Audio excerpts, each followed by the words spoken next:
What's up, everyone? Thomas here with ForReel Movie News and Reviews, and we are coming to the end of yet another really cool film festival experience. And so I figured we should probably get together with our favorite people in the Pacific Northwest and talk about it. Fantasia is coming to an end. It was 2.5 weeks of films and movie watching and experiences, and I'm excited to talk about what some of our favorite films were. On the line, we have a bunch of people. So with Awesome Friday, we have Matthew Simpson here. Morning, how are you?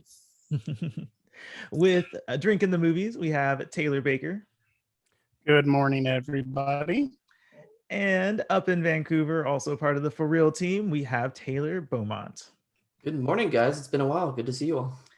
It has been a while. It's been a For minute me, since, more so. for you. That's true. Yeah. But when summer's happening, you've got to seize the day. So, and work and all the other responsibilities we have. Good stuff. Yeah. Cool, guys. How was Fantasia for you? Baker, you have any general thoughts about how you felt about the Fantasia experience? Well, since we did do the first video, I will, carry on some of those threads and say that 579p that they were sticking on every single title on their platform, that went away, thankfully. Okay. And we ended up getting 1080p and 720p options eventually.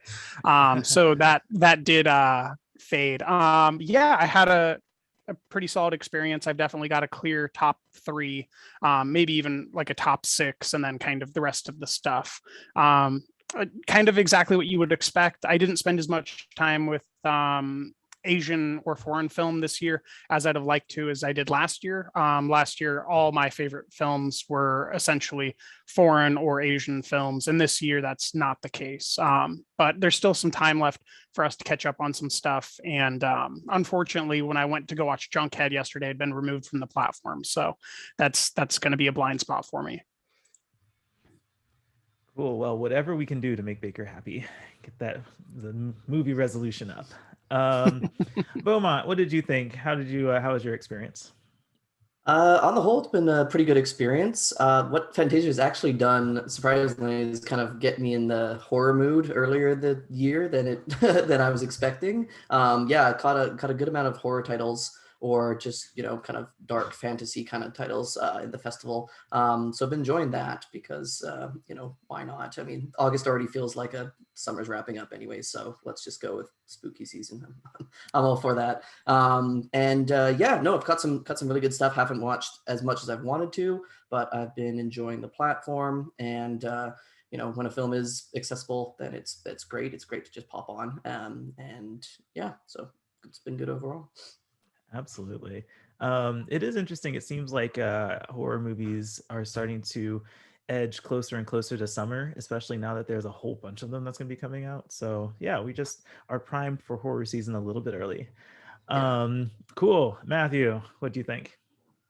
I had a good time at Fantasia this year.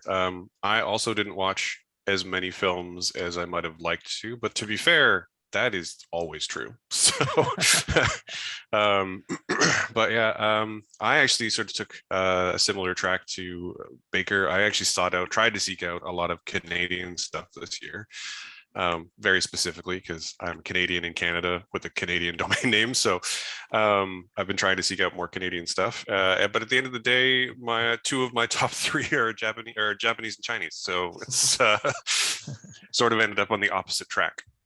Mm-hmm. Yeah, so my Fantasia experience was a little unique because I was traveling for half of the festival. So I kind of watched what I could when I could. Interestingly, so last year I remember, I think that my experience is kind of opposite of Baker's, where last year a lot of my favorite films were more domestic oriented films. And this year I ended up watching more Asian cinema, or liking more Asian cinema. So that was kind of an interesting thing for me as far as my experience goes. But yeah, so my time was a little more limited than I had hoped, but I got to a pretty decent selection, and I even got an interview in with the director, and I'm looking forward to talking about that a little bit later. I'm currently in the process of transcribing it, so I want to also shout out to Matt for his help with that, I appreciate you lending your resources to help make that happen. Well, interviews are probably the most fun and interesting thing that I think I get to do with the movie website, but they are also the process of transcribing is the most tedious thing that I ever have to do as well. So I feel your pain. It is very interesting how a 40-minute discussion can turn, at least for me, into like 4 or 5 hours of editing. Yeah. Yeah. So, but making it happen. It was a good interview. I can't wait to share it. I really had a good time talking with this director. So I will mention that a little bit later. But yeah, we're here to talk about some of our favorite films at the festival. So let's start with Beaumont. What was your favorite film? Or actually, My one favorite. Let's do your favorite film. What was your favorite film of the festival? I'm gonna embrace the weird stuff that I've seen. I'm gonna go with Hotel Poseidon, just because it was the most wild experience I think I had with a film this year. It was chaotic. It's a chaotic film where there's just, you feel like you're just losing control of things while you're watching it. And definitely that makes it an experience. It's not for everyone. Could definitely put a lot of people off, and I could see people either giving up on this film or just like completely just like going, what is happening? I can't handle this. But if you're kind of someone who likes those kinds of experiences, very nightmare kind of fuel experiences, then it's definitely for you. And that's kind of sometimes what I feel in the mood for. So it was definitely for me when I watched it. It definitely takes a lot out of like the book of David Lynch and like Eraserhead, that kind of experience. But it's its own thing. It's a Dutch film. And just the production design, the costumes, the makeup, everything just looks so like garish and like ghoulish and weird. And it's by the director used to do theater. That's kind of like his pedigree. So there's just lots of just cool staging that happens, and the way they explore the set that was created for this film is really cool. And yeah, it just kind of feels like a weird, chaotic experience where you're just losing control of things. And that's, I think, the point, because it's supposed to be kind of basically the main character's kind of nightmare that I think we're trapped in. And I thought that was really unique.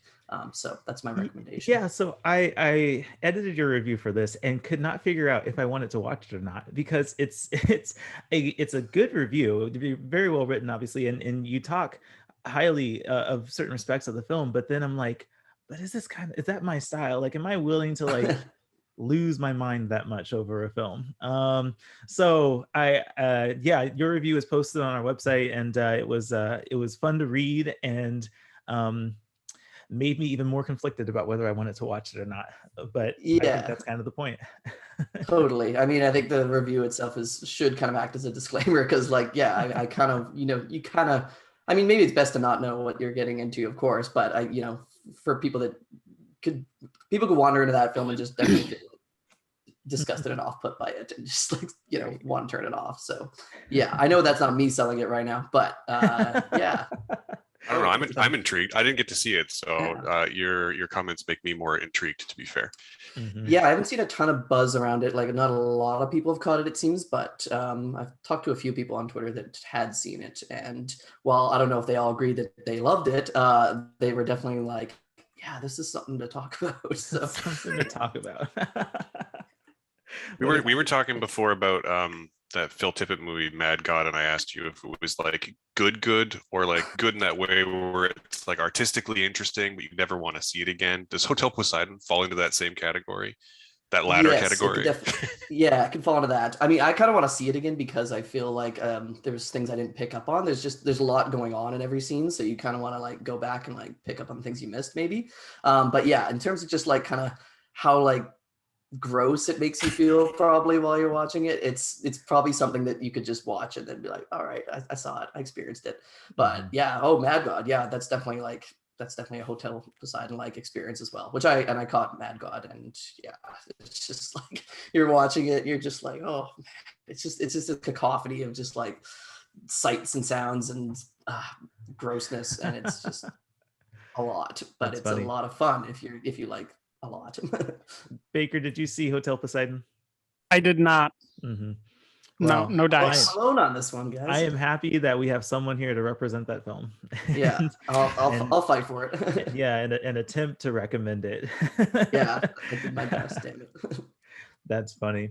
Matt, what was your favorite film of the festival? We're starting with number one, eh? We are starting with number one. I decided. Yes. Okay. So I'm kind of conflicted because I have two movies that I adored from this festival. So I'm just going to start with one of them, and with the disclaimer that the next one I talk about, I like in equal measure for different reasons. But I'm going to go with the Japanese film Beyond the Infinite 2 Minutes. Man, you took mine. Yeah. Sorry, you asked me first. Yeah, I know. That's fair. So this is a movie where I don't want to talk about it at all almost because it's such a unique and interesting take on the time loop. And it's such a fun, joyous movie for most of the runtime, where it's basically the main character has a monitor in his cafe and a computer in his apartment. And for some reason, on a video chat between them, there's a 2-minute time delay. And once the characters involved get the two screens facing one another, that goes as far as you can imagine it going. I don't want to say anything else other than the fact that, like, obviously you end up seeing the same conversations from each side, 2 minutes or maybe 4 minutes or 6 minutes or 8 minutes apart. But the payoff to all of that time skipping is beautiful. And the resolution to the story is really heartfelt and amazing, and I really, really enjoyed it. And I really hope it gets some kind of wide release here in Canada and America because it's really good. And I've talked to so many people about this movie who I'm like, this movie is for you, because it's really that kind of movie. It's I don't want to say it's the most unique spin on a time loop because there's been so many unique spins on time loops, but it's definitely up there, and it's definitely got a tone that I really appreciated. Mm-hmm.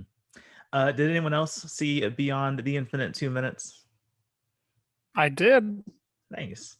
Baker, do you have thoughts on this one? Oh, Beaumont, did you watch it? No, unfortunately, I missed it. So darn it. I'm again the lone standout of this discussion. It's it's on demand, so you can still catch it, Beaumont. I'm pretty sure it's still there. Just speaking to acquisition stuff, like it feels very One Cut of the Dead. I think that it's even distributed by the same independent production team out of Japan. I could totally see it on Shudder in Canada and America. I didn't like it as much as you guys, but I'm a little bit tired of the time loop thing. Just between books and film and television, like I'm kind of over it unless it feels really, really, really fresh. So I responded warmly to it, like a 3. I could give it a half heart, but not a full heart. So, to be fair, I am sort of in the same position as you in that, like, there's been a lot of time loops, like just a lot. And it does take something sort of special and different to make one really stand out to me. And this worked for me this time. So, I feel like it stood out to me by kind of being so low production value. I don't know how else to explain it because the whole movie feels like it's an iPhone on a gimbal. And I don't know, maybe it is. But there's definitely a few there's a lot of long scenes, but there's definitely some hidden cuts. Like for sure, definitely hidden cuts. I mean, you can't do a scene this long without having some. I mean, I guess you can, but with this concept, no. I know that there are cuts, but the one take style is something that I almost always appreciate. There's one movie I can think of that I did not like the one take, and that was at Fantasia last year with Crazy Samurai Musashi. And I did not appreciate the one take because it limited what they could do for that long. So it's interesting that this year we got another Japanese one take style film, and I think that the concept lends itself better to this. It makes it not only does it facilitate kind of this continuous feel of the 2 minute loop. It's just amazing the planning that had to have happened to get the screens to line up and to get the timing to happen in the order, both forwards and backwards. They would have pre-recorded. Well, I know that it was I get that it's pre-recorded, but still pre-recorded on those screens, making sure that everything happens in the right succession while things are happening outside of the screen. Like, my mind blows just thinking about the amount of planning and meticulous scripting that they would have had to do to construct this story. And the one take just makes it that much more impressive to me. The whole thing does feel really the word I think I'd use is scrappy. Like scrappy, it feels very it does feel very low budget in a way where it's clearly not really that, like, it's not like, doesn't look cheap, but it looks like low budget. It feels like a bit of a labor of love from the people who made it, whether it is or not. That's what it feels like, and I really appreciated that about it too.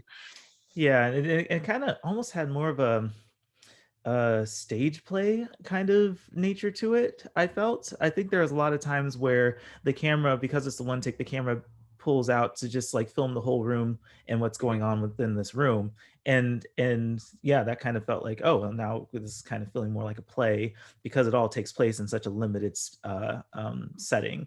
So, but yeah, I think that's a good one, Matt, for you to have within your top favorite films. And Baker, I wish you had enjoyed it more. I don't go for the one take catnip quite as passionately as you guys do. It's the sign of a interesting filmmaker who figured out a way to get a film made, and I'm interested to see, you know, how they continue to develop. But you know, that's it almost seems like that's kind of like a current cultural like thing that you can do, is figure out a one take idea, do the scrappy thing, get one specific location, make sure there's a stairwell so that you can use it to transition to public hallways, and you kind of can make a movie. I admire the moxie of everybody involved. It's just, if we're talking about art, like, you know, that's not my bag. Fair enough. Beaumont, I hope you get a chance to check it out. Yeah, I'll put it on my list. It's 70 minutes, so you can do it. Yeah. Yes. Yeah, and it's still on the platform up here in Canada too. I checked yesterday. Yep. Nice. It should be on demand until the end of the festival. Beauty. Baker, what was your favorite film of the festival? My favorite film of the festival, I've been railing on you guys to watch since the beginning of the festival. It is Satoshi Kon, The Illusionist, from Pascal Alex Vincent. It's a like 80-minute documentary on the famed anime director Satoshi Kon, who is probably most notable for Perfect Blue. It's strategically broken up into the beginning, middle, and end of his career, how he came up. It's framed against interviews with people who worked with him intimately. It features like emotional breakdowns of those people. You get like a real sense of the master, and you know, he was an asshole, but he was an asshole who worked as hard as like the people that he was asking to work hard. So it's just a very interesting journey, because there's very few, I think, artisans working at the level that he worked at. You know, he only got 5 projects completely done: Perfect Blue, Paprika, Tokyo Godfathers, Millennium Actress, and Paranoia Agent, as far as like feature length things. And he left an indelible mark in all of cinema. You know, Aronofsky's still trying to make a live action version of Perfect Blue. He homaged multiple pieces of Satoshi Kon in his other films, as have other filmmakers. So I think it's a great glimpse of history of cinema. And it also kind of shines a light on a figure that we don't know that much about because he was a recluse while he was living. Nice. Did anyone else get around to it? Taylor's been, or Baker's been telling us to watch it. Nobody? Yeah. Sorry, man. I let him down. I need to work on my bullying. Yeah, Well, to be fair, in Canada, I don't think it's not on the press and industry platform. So I looked for it, and then I asked for a screener, and I never. It was on and left before the festival ever started. Yeah. Oh, okay. Well. But there's talk to Antoine. Yeah. Yeah, I remember I logged in and it was like unavailable or like expired. I was like, you started here. But I do want to watch it. Yeah, I really admire Satoshi Kon. I know that Thomas didn't watch it, and I think we already know what Thomas's favorite movie is. So Thomas, why don't you tell us your second favorite movie? So yes, Beyond the Infinite 2 minutes was my favorite, but there is a close second. And Get over this, it. I know. Next time I'm gonna go first so that Yeah. nobody can take my first Yeah, one. it's your show. I know, I guess that's true. My second favorite, and it's a close second favorite, it was Dreams on Fire. I did have a chance to talk with director Phil McKee. I think is how you pronounce his last name. And I was very engrossed in this movie because it is such an interesting take on this character Yume, who wants to make a career out of being a dancer, like a professional dancer. And so she runs away from home and tries to get into the underground Japanese dance scene, and is trying to work her way up, but runs into a bunch of roadblocks and setbacks and difficulties that she has to kind of overcome and try to progress her career. But it's there's so much character to this movie, and in doing research on Phil and what he's done with his filmmaking, he is very invested in this like authentic experience of Japanese culture. And my interview with him goes really into what he's done to facilitate that authenticity. But the how he uses like tone and color and dance. Oh man, the dancing in this is so top notch. I love it. Phil made it very clear that he wanted to cast dancers in this movie rather than actors who then had to dance. And I think that was a very smart choice for this, because that talent and all the artistic talent that he gathers for this film is very top notch. And so yeah, I enjoyed it, and I was happy that I was able to have that conversation with Phil, and I'm excited to publish that and have people read about all the effort that he put into making this film, what it is. And it's an interesting story and an interesting experience, and I very much appreciated it. So anyone else watch Dreams on Fire? Yes. Yes. Yeah, that was one of the ones I caught. I don't know if it made my top 3, but I definitely really enjoyed it. I thought it was, yeah, just super colorful and vibrant and just full of life. Yeah, the dancing is fantastic. I don't know if I told you guys, but back in the day when I was in high school, I used to do the hip hop dancing and break dancing.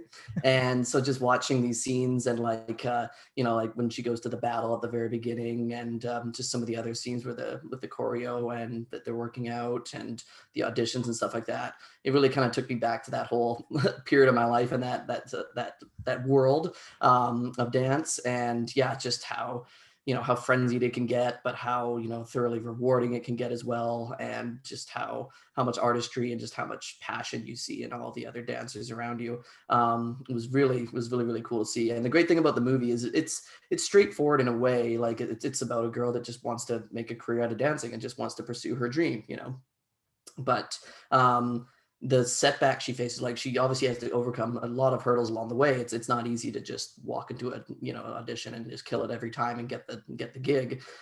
So she kind of fails a lot, but from each kind of failure, from each roadblock that she faces, she gets something out of it as well, whether it's like a connection, like a friend that she makes, or whether she just gets a piece of advice that she's able to apply. It's all kind of like about like telling you like you're gonna fail a lot, you're gonna come into a lot of roadblocks, but you'll gain something from those experiences almost every time, and you can build off those to kind of become better in your career and in your skills set and everything. So yeah, I thought it was a lot of fun. I thought it was really well done, and it's a really cool just kind of tour through these Japanese like subcultures that maybe you kind of know about if to a certain extent, but you maybe haven't immersed yourself yet unless you've actually gone to Japan. And Japan's somewhere I really want to go one day. And so just getting this like kind of tour through all the clubs and the bars, and they go that like Irish the pub in Japan at one point, and you can tell these are like real places. Like it's kind of like cinema verite in a sense, which is kind of following her as she goes to these actual places around Japan. And yeah, that was really cool to see. Yeah, for sure. It's funny. I read your review and you mentioned that you did the dance thing, and I'm like, dang it, Bowman, I should have had you in on that interview. I'm sure Phil would have loved to talk with you because he did breakdancing. Oh, And nice. yeah, actually in the interview he mentioned that he did tango and breakdancing, and he would periodically mix the two. So That's yeah, cool. that was kind of interesting tidbit. Matt or Baker, did you guys get a chance to watch this one? No, but as a climax lover, I'm interested. Yeah, no, Yeah. I didn't get to see it, but true story, I actually was planning to watch it right after we finished recording this. Wow. So, All right. Well, there's I believe it's a Canadian Japanese production, like it's a co-production. So as a person again trying to seek out more Canadian material, it's been on my list the whole time, and I just only going to get around to it today. Yeah, Phil is from Canada, but lives and films most of his stuff in Japan. So yeah, it's a good. Yeah, from Montreal, I believe. I think so. Yeah. Yep. Yeah. So cool. That was my favorite. Let's go round 2. I can't remember who I started with. Let's see. Baker, what was your? Oh, okay. Well, I'll go to Baker. Baker, what was your second favorite movie of the festival? My second favorite movie of the festival is The Nighthouse, starring Rebecca Hall, from sophomore feature filmmaker David Bruckner, who rose to prominence through VHS and Southbound, those anthology horror films. It's a thriller. It's a little bit of a horror movie. It's got a very weak finale, but everything before that is incredibly strong, tonal, masterful filmmaking that fills you with dread and gives you some of the most effective non-cheesy jump scares that I've had in years. I think this is probably the best horror film since The Empty Man or The Invisible Man, depending on your preferences, but it's in the same vein. That's interesting, because The Invisible Man, I'm so mixed about that because I think marketing ruined that movie for me. Marketing ruined the movie. How? Yeah, how does that work? Explain yourself. Well, The Invisible Man, this is the one about the Elizabeth Moss. Yeah. No, marketing ruined, because so much of what made that movie fun was in the trailer. And I remember all of the key scenes thinking, oh, well, I know where this is, like up in the attic. Yeah. I remember thinking, oh, well, I know that she's going to dump the paint on him because that was in the trailer. Yeah. I think the dining scenes are probably the actual crucial scenes of that film. Those are the crucial scenes, and those are the scenes that really changed the tone of that movie for me. But up until then, I was like, this feels like I watched this already, because I can tell you that if you saw the trailer for The Nighthouse, it didn't ruin it. Okay, cool. It does not give it away. Great. Yeah. I'm going to just disagree with you about The Invisible Man just for a second, because while I totally get that, like, you saw that scene with the paint in the attic in the trailer. Disagree with Thomas. Okay. Yeah. That comes after a really good, like, Invisible Man fights. Like, it's just one snippet of a much larger sequence that was really good. Yeah, the kitchen fight sequence was amazing. Good. Yeah, I would have to go back and watch, because there were multiple times in the movie where I was like, no, that was in the trailer. I knew that was going to happen. But you guys are right. There were parts, because there was the dining scene that really, like, everyone in the theater jumped. There's two of them. There's the first one, and then there's the finale. That's right. Yeah. That's right. So the first one. Yeah, I guess I have a hard time making that comparison, just because the deeper point is that Rebecca Hall is amazing and Elizabeth Moss is amazing, and they're playing against characters that are or are not there. Okay, great. Then Baker is correct in this regard. I love that wording. You're careful. This makes more sense. Okay, I can get back on track now.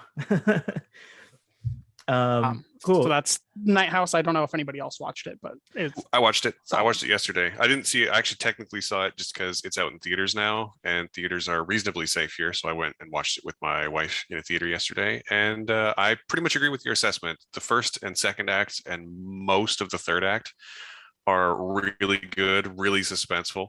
Yeah. Really good at building, like, dread and tension, and then the finale is the type of thing that I've read I've read a couple of pieces about the finale from people who have how to word this without spoiling anything.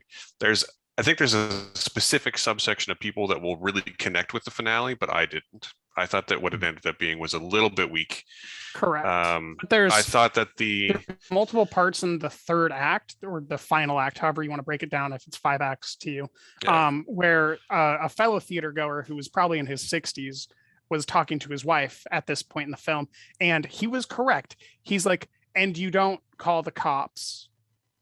And you don't call the cops. Yeah. And you don't call the cops. Yeah. Like, there's like 5 moments where like, and you didn't call the cops. And Rebecca Hall is supposed to be like this shrewd, endearingly strong woman character. And like, it just makes no sense that this rational, very competent woman would just be this stupid continuously.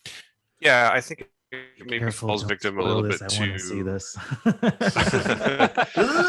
We're not spoiling not it. spoiling We're definitely anything. not I'm like, spoiling it. She wait, doesn't call how the many cops. chances did she get to call the cops and she didn't? Well, This sounded there's pretty cool. events where like a coherently minded person, which she's played to be, would like think, oh, Mhm. I should Yeah, so outsource. so I'm of two minds of this, because on the one hand, she very much is set up to be a very shrewd and again very strong, and also just I don't know what the right word is, but like Badass. she's clearly grieving, and she's very much lashing out at everyone who even thinks about even questioning her grief in any way, shape, or form. But also she's drunk the whole time. So I mean, Now I can get on board with the movie. I have permission to drink with the characters. Great, I can do it. Yeah, there you go. If you drank when she drinks, you will be wasted. yeah. And that's the thing. I think Challenge accepted. I think that the movie does a really, really good job of, and to be fair, to be clear, as a viewer, I never at any point believed that what was happening on screen wasn't happening, but I think it does a really good job of throwing doubt on what's happening, of making it clear that the every other character in the movie is like, well, you've been drinking. Like, and again, like I don't really like the resolution of the story. But like I said before, there's going to be a certain subsection of people out there who are going to connect with it really, really hard, I think. And also to be fair, that there's a lot of visuals towards the end with the resolution of what's going on. And again, it's hard to say this without spoiling anything, but there's some of the visuals I think are really unique and interesting in a way where it's like I hadn't quite seen the way they've done it before, and I really enjoyed it. Yeah, there's a separate conversation that has spoilers that we'd have to talk about, because there's a claim of that there is nothing, and then there's a claim asserted by the film that there is something. Yeah. And the fact that those never actually go together kind of destroys that finale for me. But that if we actually had an in-depth discussion about that would spoil the film. I would be on the same page. I am going to propose that we have a podcast episode on this. I am putting the invite out. I will go see this movie, and we can have a podcast episode on ForReel crew and cameos and discuss this one, because this is sounding interesting, and I want to know more, but I can't have it spoiled yet. Sure. Beaumont, let's get on it. And, We'll watch this one. everyone bring drinks for that recording as well. Yes. Why do we have to bring drinks? We'll just go to Thomas. Look at his background. Yeah. I have all the alcohol. I promise I do not have a problem. Okay. In fact, my nicest bottles of alcohol that I have in my home, Thomas either gave me or left here. Well, they're yours now. As soon as he leaves them, they're yours. I haven't been down in a minute to drink the rest of it, so I'm surprised that they're still there, and appreciate that. Well, I mean, one day the border will be open, and we can all hang out, and I can watch you all drink. It'll be great. Yes. That would be fun. Matt, what was your second favorite movie of Fantasia? My second favorite movie of the whole festival is, and this movie's in the theaters in both the United States and Canada now, and I strongly encourage anyone who likes 90s style action movies to go see it. It is the new Donnie Yen film, Raging Fire, which is a perfect 90s like cop thriller action throwback, and I adored every single second of it. Like it I don't know if anyone else got to see it, but I if you like Donnie Yen, if you like martial arts, but mostly if you like the style of action movies that happened between like 1990s 2 and 8, like over the top plotting, like if you enjoyed movies like any of the like John Woo American productions, or anything where there's like a cop and his protege who are now at odds, then this movie is going to be for you, basically. So this is like Gemini Man, right? Yeah, not quite. The setup is that, so Donnie Yen plays a cop, shockingly, in Hong Kong, and he's the like strict by the books, like we need to do everything correctly in order for us to be morally righteous, and he's very morally righteous. And the antagonist character is his former protege, who at some point in the past did something that ended up with him going to jail because Donnie Yen testified against him. And to give you away any of the, like, I don't think I need to give away the plot because, again, this is a 90s style action film. I'm sure you've guessed it already. But basically they're at odds for the rest of the movie. And there's some interesting conversation about, like, if one choice had been different, would they be on different sides of the conflict? And Donnie Yen's a really good actor. And the other guy whose name escapes my brain at the moment, who's actually Canadian as well, what is his name? It's also really good. The antagonist guy. I'm just gonna Google it so I don't embarrass myself too much further. It's really good, and also they're both. I mean, Donnie Yen is probably one of, if not the greatest martial artist on film today. So if you like watching Donnie Yen kick ass, then this is going to have a lot of that for you. Yeah, I believe this is also the director Benny Chan's last film. I think he died a year ago. He died right after, I was just coming to that. He died like directly after it finished production. Like, okay, like it finished, and then he died very, very, very soon after. Nicholas Tsay, that's his name, is a Canadian-born Hong Kong actor, singer, songwriter, entrepreneur, and chef. Which is just interesting. But anyway, it's a really fun movie. Like, and if you like over the top, everything dialed up to 11 style action movies like those produced in the mid 90s, then this is going to be a movie for you. And it's very much a movie for me.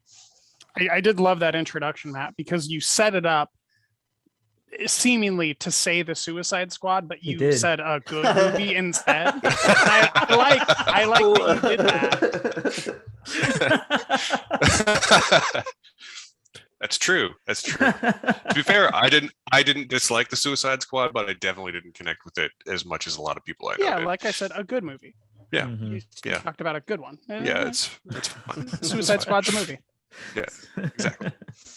That's funny. What was this one called? Yeah, Raging Fire. Raging Fire. Which is exactly as dramatic as it needs to be. Like, it's again like 90s style nonsense title, even. Like, it doesn't really have anything to do with the narrative, at least in English. So but yeah, I can't recommend this movie enough. Like, again, if you even if you just want to see Donnie Yen kick ass, like, you're gonna see a lot of that. It's pretty great. Mm-hmm. Cool. Did anyone else watch this one? Not I, but I've been considering taking a trip to the theater for it. And now I feel convinced. Yeah. There you go. I hope you do. If you do, we should definitely talk, because I feel like you would like it. But I feel like everyone would like it, so maybe I'm just optimistic. Well, I mean, it's from the director of like 3 or 4 Jackie Chan movies. Like, I'm probably gonna like it. Yeah. That's true. That's true. Beaumont, what was your second favorite movie of the festival? I'm gonna give my shout out here to the Spanish, or rather Basque language film All the Moons. Yeah, buddy. Yeah, it's I mean, I think it gets lumped into a horror, but it's not really a horror. It's a fantasy drama, really, a coming of age kind of tale about a young girl. Did we lose him? I think so. Hey, Beaumont, you there? Oh, man, how's that Vancouver internet up there, huh, guys? He was just Mine has been really dodgy lately, to be fair, so I get where he's coming from. yeah, that happens. Okay, we'll have him explain in a little bit. Baker, I know you saw this one. I did see this one. It's solid. He said something about it being a coming of age tale for the girl. It's also a coming of age tale of the world, because she gets vampirism, and just how long she's alive as this little girl begins to turn into question marks as you see people that were like middle-aged adults like we are begin to die off around her as she's still this younger girl. It's a really compassionate look at vampirism told from a unique perspective that we really haven't seen since maybe Let the Right One In, which was what, 2007. They did a remake later, but it wasn't nearly as good as the original. But I'll let Beaumont speak on that further. Welcome back, Beaumont. Yeah, am I back? Sorry, Yes, sorry you about are. that, guys. I just completely lost connection. My whole Zoom closed and everything. But thanks for taking the reins there, Taylor. I don't know what you have already touched on, but I mentioned, you said that it was a coming of age film, and I also mentioned that it's a coming of age film for the world around her as well, as you come to see the older people drop like flies that were once middle-aged, and that's kind of the most that I touched on, other than its romanticism and, you know, unfamiliar vampirism in the genre. Yeah, it's kind of about like a young girl reckoning with immortality, but I kind of saw that kind of as like a metaphor for her just kind of being stuck in girlhood in a sense. And so yeah, there's like kind of like a lot of metaphor. It's like kind of like it's a parable, if you will, of like a young girl's like, you know, finally coming to maturity. And yeah, it's just like really gorgeously shot. Kind of like it's just like lots of rich detail. The production's amazing. The actor is amazing as well in the role. I'm blanking on her name, but Hazia Carneros. Hazia Carneros. It's Yeah, I her thought she was first, I think, feature film. Yeah, I thought she was fantastic, and really did a lot with the character, and really just kind of, you know, captures this, you know, both confusion, but also just kind of this mad conviction to kind of the circumstances that she's in.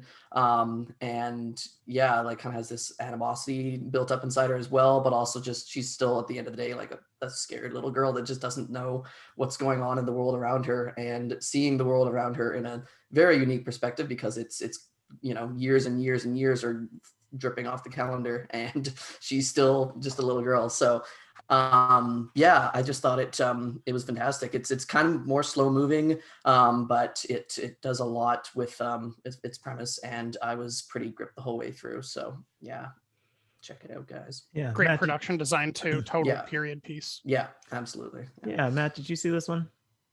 I did not. By the time I went to watch it, it was on my list, and by the time I went to watch it on the platform, it was expired. So I actually put a request in for a screener, but I haven't heard back yet. Yeah, I will probably do the same. I was a little disappointed because I was really, really hoping that I could watch this on my flight back from Nashville. I had high-speed internet, but apparently it wasn't high enough. and I'm pretty sure I got about a minute and a half into it, and then buffering happened. You should have told the pilot to climb higher. Yeah, I should have. If you can get right next to that satellite, that would be great. Yeah, so I unfortunately missed it, but I might put in a request for a screener, because it sounds like you guys are recommending this one really highly, and yeah, I wouldn't mind checking it out. And it's only 80 minutes. Yeah. Oh, that's it. A lean watch. Yeah. Dang, the plane couldn't handle an 80-minute movie. I'm so mad. You should have turned it down to 240p. I tried turning it down. I did, but the plane was just like, oh, you wanna be productive? Yeah, fuck that. Feedback for Fantasia. Allow us to download titles ahead of Yes, if I could just like, if you can do the Vimeo thing and just like be able to make offline, that would be perfect. I know there's probably rights issues, but that would have been really well nice. If you can figure out how to make your on-demand platform let you download a title and then still honor the expiration date and make it unaccessible, that would be the golden ticket, I think. Yeah, that's true. I'm actually kind of surprised that Shift 72 and Cinescent and all of them don't do that, to be totally honest. It's It's, I think- I'm sure it has to do with like rights issues and, overwhelming fear of piracy, but yeah, it's but still annoying. I mean, YouTube does offline viewing. I mean, I haven't like Yeah. tampered with like the expiration or And I anything mean, like that, you but you could still screen grab the same way when you're watching a live thing. As far as piracy is Mhm. concerned, there would still be Right. the watermark embedded. And Mhm. honestly, if it's a downloaded title instead of a stream title, you would actually have more defensive parameters of what you can embed within the piece of data. So Yes. Yeah. Film festival It's- streaming platforms, hear this video, solve our problems. Thomas lives a very luxuriant life. He needs to watch these films while he's in a plane. Yeah. I don't want to play this. Cater to my needs. That's funny. Cool. Well, I will try to watch that before the end of the festival. I guess my next one that I will talk about is Thomas, what is your number 2? Thank you, Baker. You're too kind. My number 2 is Alien on Stage. This was such a fun film, just because like I guess I didn't go into it knowing a whole lot about this production or being aware of what's going on, because this was a really recent thing that happened, and so I was kind of out of touch with the whole effort here. So kind of watching it fall into place, it's just like this, how are they going to pull this off? Like, this looks like a mess, and I don't know how they're going to make this work.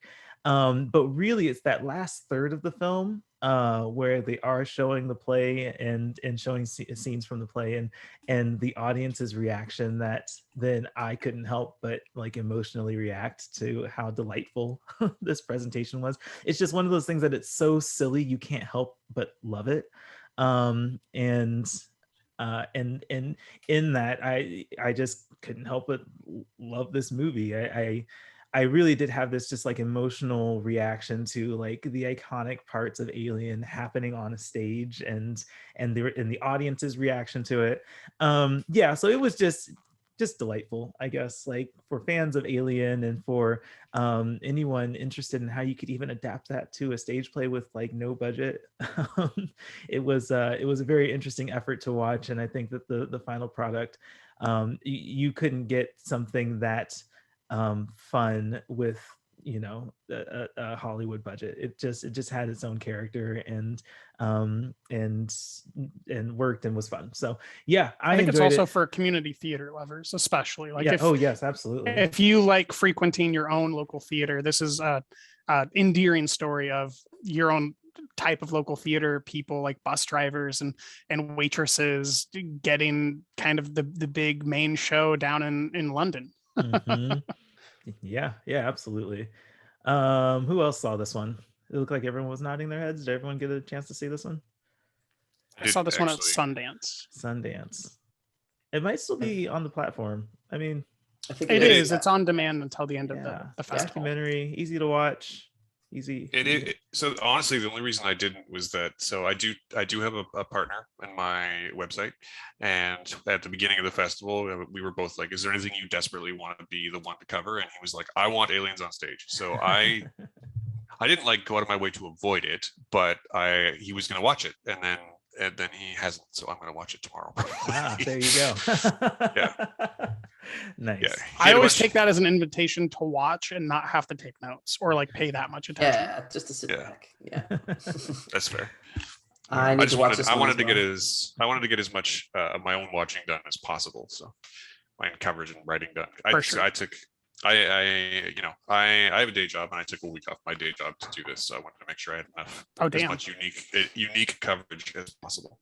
Mhm. Nice. Yeah. All that wonderful time off that you guys get in Canada. That's great. What are you talking about? I'm not getting any time off. To be fair, it turns out when you work for the same place for a really long time, you start accruing a lot of vacation time. See, I haven't done that Yes. yet. Yes. Okay. Yeah. But I feel like you guys have 3-day weekends a lot more often than we do. Once a month. Really? Basically that once a often? month, yeah. That's nice. Yeah. Except for June. Yeah. Okay. Yeah. And we just got a new holiday announced in September. For what? I forget what they're calling it, but it's a new stat holiday. Anyways, Nice. we're Very racking them cool. up. Yeah. Yeah. Cool. And Beaumont, you said you haven't seen Alien on stage yet? No, but yeah, like it's been at so many of the festivals that Mm-hmm. I've attended this year. It's and I keep saying like, oh yeah, I should watch that. And I just keep putting it off and putting it off. But I think I'm gonna do it in the next couple days. I'm gonna just finally sit down and just, even if, like Baker said, just put it on the background. I think that's what I need to do, because it sounds like a lot of fun. It's short, it's English language, and honestly, you're not gonna miss like craftsmanship if you like don't look up for 3 minutes. Like it's like listening to an audio play. Like it's more about their experience and like their earnestness and their collaboration in life than it is what's captured on camera. Right. Except for when they're going over the suit and the suit making. That's when like you should watch, because it's amazing. Really DIY next level. Yeah. Nice. Wonderful. All right. Last round 3. Matt, third favorite movie. So I had an interesting Fantasia experience in that I really loved those 2 movies, but I liked a lot of other ones. So I've been kind of struggling since we started recording, actually, with what I'm going to go with as my number 3. But I think I'm going to go with The Righteous, which is the feature directorial and writing debut of Canadian actor Mark O'Brien, who you probably remember from this Samara Weaving movie, the name of which has left my brain as I say this out loud, Ready or Not, and also the great television show Halt and Catch Fire. And it is the best word for it is probably sumptuously shot thriller set in Newfoundland, centering on a former priest played by Henry Czerny, who is a Canadian national treasure, an underrated one at that, and Mimi Kuzik, I believe is how you pronounce her name, as an older couple who are grieving the loss of their daughter. And in this process, early in the film, a young stranger played by Mark O'Brien himself shows up and disrupts their lives. I have a predisposition towards liking films that feel like plays. And this is very much one of those. The best scenes in the movie are pretty much just Henry Czerny and Mark O'Brien sitting across the table and talking. And it's really well performed. It's shot in a really high contrast black and white, so every frame looks amazing. Every shadow has a depth to it that I think it wouldn't if it was in color. And I don't know that it's 100% successful, but it is a hell of a debut. And so I'm very happy to recommend it. Nice. Did anyone else see it? Am I the only one? I sure did. Yeah. And I agree with almost everything you said. I think that there's certain scenes that are like some of the best cinematography at the festival, and then there's a tier break, like you were talking about in the list. Like this is definitely in a different tier than what I've already talked about, but like this is my number 3 in the order that I have, and there's a tier break, but like some of the moments, like the nighttime cinematography, or the way that he'll get like a certain like dreadful tone in the piece, and the way that he'll capture that is really stirring. Or just a moment when Henry's character wakes up and hears this laughing and guffawing in the kitchen, and the amount of horror that like is on his face when he walks out to a happy breakfast morning. Like it's things that I didn't see in any other film at this festival, and it's interesting risk taking from a first-time writer, not just a first-time director, but writer. I think he produced it as well. And I mean, you mentioned some of his films that he's more known for, or television shows, but I mean, he's been a supporting player in Villeneuve's Arrival and Baumbach's Marriage Story. He was in Bad Times at the El Royale. Like, he's been around all over the place. So this is someone, its kind of career's been a long time coming, I think. And I think that behind the camera as well as in front of it is where he belongs. Yeah, I would totally agree. I was only really meaning to highlight things that I think people were more likely to have seen, but he's definitely been around, and it's really nice to see a good Canadian actor being such a on the rise. So not meteorically, but very steadily on the rise. I also agree with what you're saying. Some of the cinematography, and I think it's interesting because I think you can actually probably just break it down to the stuff that's inside versus the stuff that's outside. Well, there's that moment outside when he first comes that looks at Czerny And Cherney's like a silhouette and there's a light behind him. And that's like one of the best shots of the entire film. Yeah, that starts inside. Oh, does that shot start inside? It starts inside and he walks outside to see what's happening. So it's sort of on the cusp. But I think that the inside of the house is shot a lot better than almost everything outside. Most of the outside shots are just kind of against like gray skies and gray forests in the background, and it's not that interesting. But everything inside the house that the most of the film takes place in feels like my grandparents' house. You know, there's knickknacks and things on the walls, and things are a little bit askew, like nothing's perfectly placed. It feels very lived in, and the stark black and white cinematography makes some little details really pop, and other ones sort of fade into the background, but not in like a bad way, just in that way where when you're at your grandparents' house and you look at a wall full of stuff and you're like, every time you look at it, you see something different. And that's what every background inside the house looks like to me. And I thought that was really well captured. And then again, just Henry Czerny, man, he's a really good actor, as it turns out. Yeah. He's one of those guys who shows up in usually supporting roles, and will walk away with the entire movie. Classic examples of that being the first Mission Impossible. Or he was recently a supporting player in that Amy Adams HBO show, the name of which also Sharp Objects. Sharp Objects, that's right. Yeah, and like every scene he's in, he just walks away with. So it's really nice to see him back in the lead. But he was in Ready or Not as well. Yeah, I'm sure that's where him and Mark O'Brien first met. But he's also really good in that as the sort of patriarch of the family. Again, I don't necessarily think this movie is 100% successful, but it's definitely probably the strongest debut I've seen in a while, especially from a Canadian filmmaker. Yeah, I think that specifically for film festival goers that like to find new things, this is one of those things that you'll like at the festival, or any festival. Like, you'd watch this and be like, okay, this is one of the titles that I'm glad I saw, and I get to walk away having seen. Yeah. And I know for a fact it's coming to other festivals too. So I don't know if it's going to be at Vancouver, but I do know that they're planning on making a bit of a deal out of. He is going to be at the Atlantic Film Festival in Canada, because he's from Atlantic, Canada. Okay. So he's planning on making a bit of a splash there, as I understand it. Cool. Yeah. Nice. Very cool. Anything else to say on that one? No, it's good. You should watch it. Watch it now. Yeah. That's funny. Baker, number 3 for you. As I mentioned, there's a clear tier break after 1 and 2 for me. 1 was Satoshi Kon, the Illusionist. 2 is the Nighthouse. After that, I've got 4 movies kind of in the same slot. Beaumont already talked about All the Moons.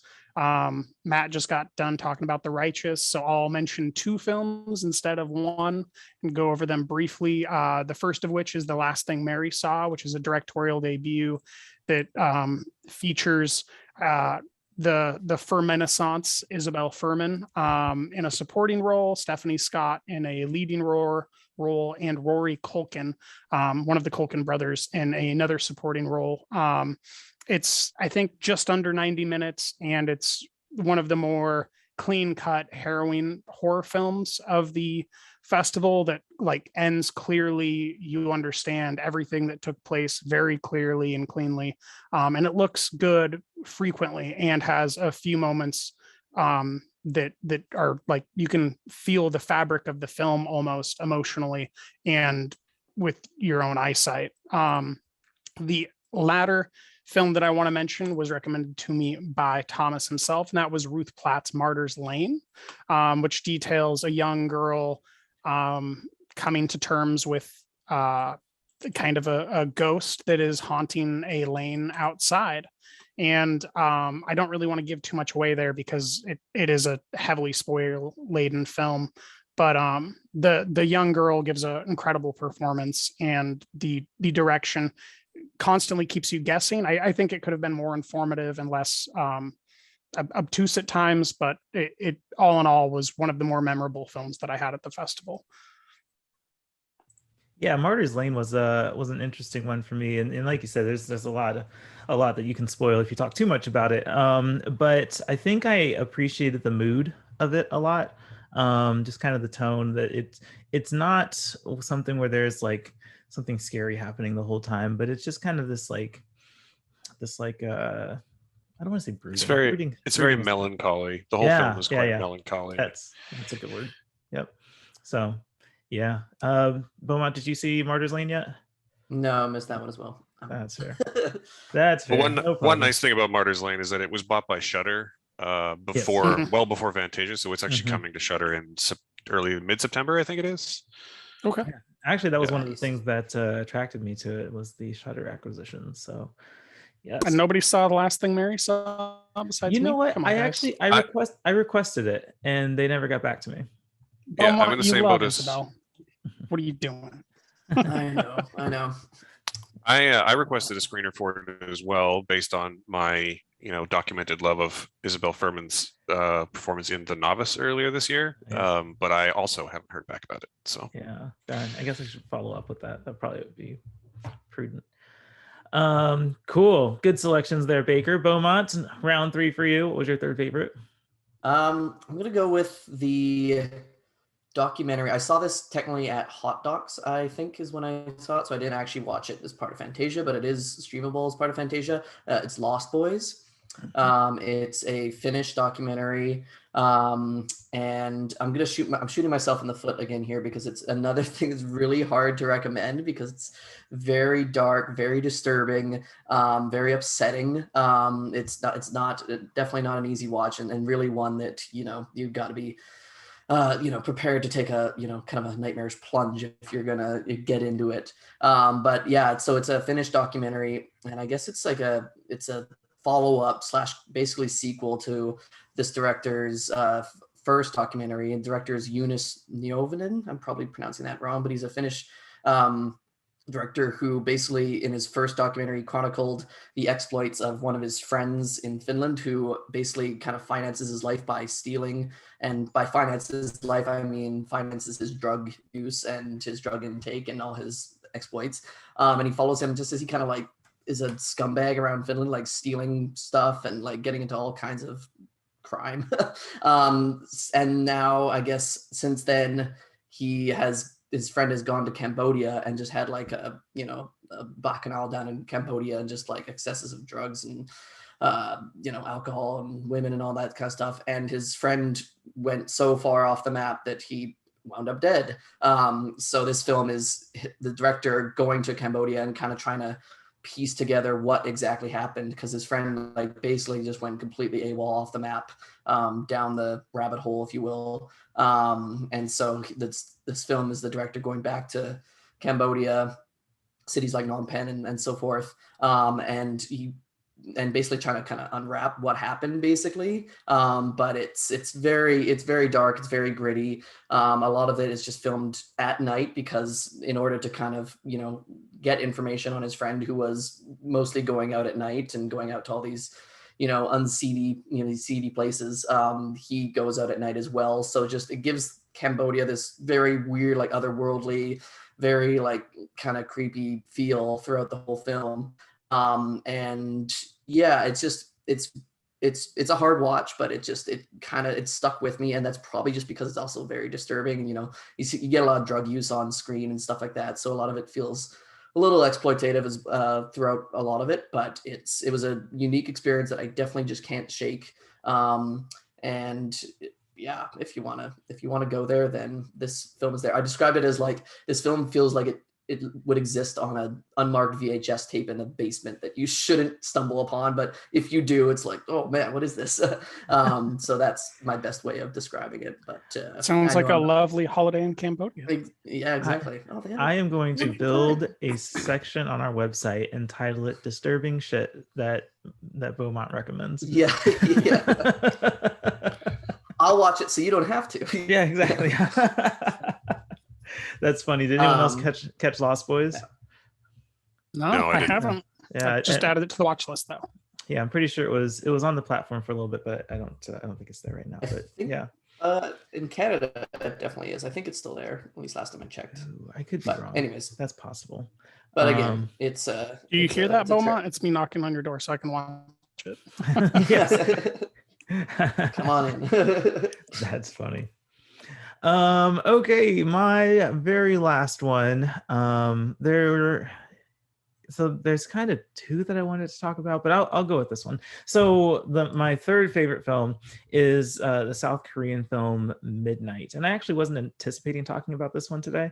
I actually remembered that I watched it halfway through this discussion. So But sounds memorable, at least. well, yeah, I mean, it came back to mind, and so I watched it like way towards the beginning of the festival. So a lot has happened since then, and I, as you guys very astutely pointed out, have not used Letterboxd as diligently as I should have For 2 months. For 2, yes, that long. But this is a movie. It's a South Korean film about this stalker guy who is like a serial killer, and he like has this van where he kills people at midnight, Oh, or like happy. overnight. So he'll like stalk them, or like they're like walking at night, he has this van and he abducts them and kills them, and then portrays himself as an innocent bystander to report the miss the bodies or whatever, right, just to kind of clear himself. It's very much he's a very psychotic kind of killer. But he ends up stalking this girl who is deaf. Her and her mom are deaf, and so he ends up stalking her, and it's kind of this cat and mouse game overnight, as he is kind of hell-bent on abducting and killing this girl. And he takes on a bunch of different personalities, and kind of hides in plain sight, and claims to be this girl's sibling, just to like, because she can't talk and can't express herself, so then she looks crazy. It's very, I think what I appreciated was less of the like violent, murderous parts of the film, which is most of like the first half of it, and more of the psychological thriller component towards the latter half of the film, because there is a lot of like mind games that he plays with characters, and the task for this girl who's deaf, or not, I'm sorry, do I keep saying deaf? I meant mute. She's mute. Okay. So she's deaf and mute, so she can't really talk all that well, and she can't hear anything. That's what I'm getting at. But anyway, she has to work with this work, like play his game against him, or figure out how to like not look crazy while getting this guy, having someone like arrest this guy. I'm explaining it very poorly. Like I said, I wasn't anticipating talking about this, but it's one that I found myself more and more invested in as the story went on, because I thought that at first it felt a little contrived, but once it got more into the mind games part of the film towards the end, I started being more invested in how the story is playing out, and yeah, I thought it's interesting. I would compare it to Hush, although I think Hush is better because of the limited setting. But if you liked Hush, this is very much in that same kind of realm of thriller. There.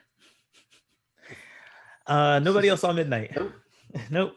If you did, you would have jumped in and saved that terrible description I just gave. Throw this man a lifeline. That was your best description yet. I don't know what you're talking about. Best description ever.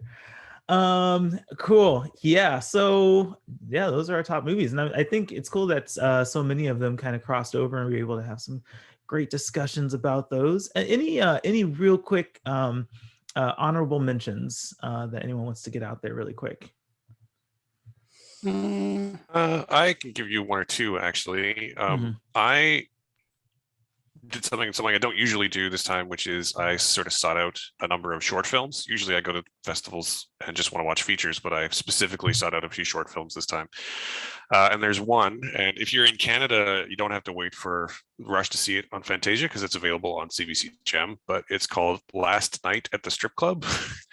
And it's basically, most of it is just a woman sitting, putting on makeup and telling you about her last night at the strip club, which was literally 2 or 3 days before COVID happened, like before the lockdown, and then how she transitioned to online work. And it's super interesting just to hear her speak about it, but also she's very charming and endearing. And it's only like 12 minutes. So it's a very easy one to just go and check out. And I think everyone should. I think it's really good. I don't remember the girl's name, but because apparently I'm bad at that today. But it's pretty widely available, so it's a really easy one for people to check out. Yeah, nice. Any other honorable mentions?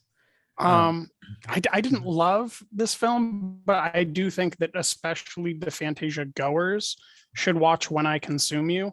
It's a really weird first third that kind of is incoherent, but it turns into kind of that B genre goop that I think particularly Fantasia Film Festival goers love. And I haven't seen really anything this year that quite has the same premise or delivery or weird moments of really interesting cinematography or bad performers giving like great scenes. It's this weird amalgamation. And I think that people would respond to it if they see it, particularly people that already like this genre festival to begin with. Nice.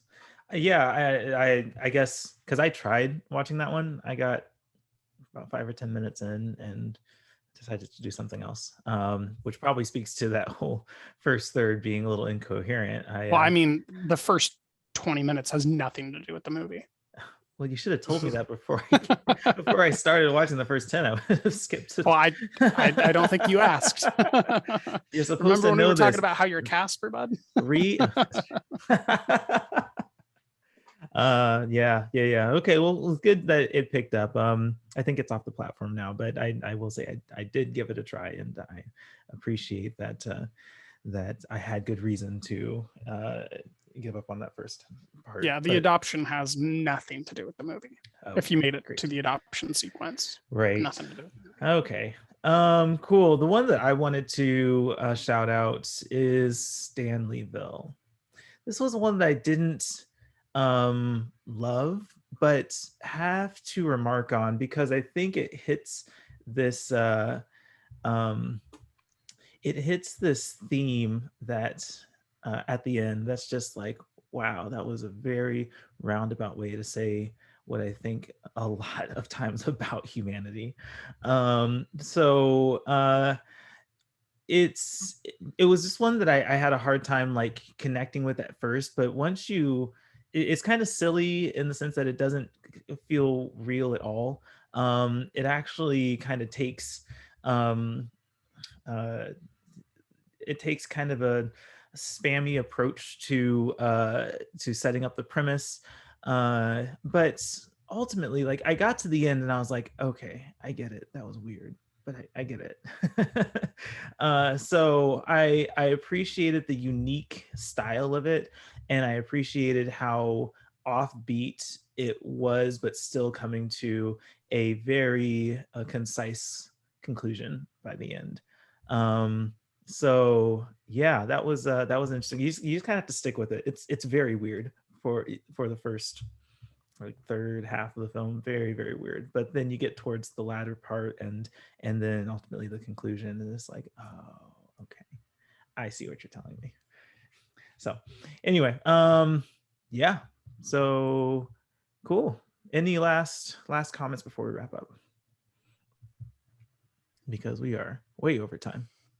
I think it'd be interesting. I think it'd be interesting to have another talk at some point, because I know there's a couple of films that Baker and I ended up on pretty much exactly the opposite sides of, and I always appreciate those conversations. Right? Yes. Not a fight, just a spirited discussion about the merits of South African desire, I guess. Well, since Glasshouse didn't pop up on your list, I'm going to say that we're not that far off. No, fair enough. Watched it last night. It's my number 11 out of 15, so it's in my bottom third, but it's the top of the tier of that heap. Now, if you responded positively to Baby Money, then we have a conversation. No, but I did respond positively to Woodland Dark and Days Bewitched. So, well, you and everybody else. Yeah. That film asserts a lot of emotions and feelings as if they're facts, and it does so for like 3+ hours. And yeah, it's really long. It's daunting. You gotta break that up into like episodes. Like I can't do 3-hour movies. I honestly think that Woodland Dark and Days Bewitched. So I can see the problems that Taylor had with it. I don't 100% agree with them, but I would say that I think it would have been a lot more successful as like a 6-episode or 8-episode series, like an 8 half-hour episodes. Or if they introduce people that disagree ever. Yeah, that'd be nice too. Yeah. Just like once. Just to mix it up. Just one dissenting voice. It's literally like hours of echo chamber conversation. And I have zero tolerance for that in any field of any genre, whether it's like life or a film. I just don't care for echo chamber stuff. Yeah, I mean, it's definitely, there's no one who doesn't agree with what they're trying to say, for sure.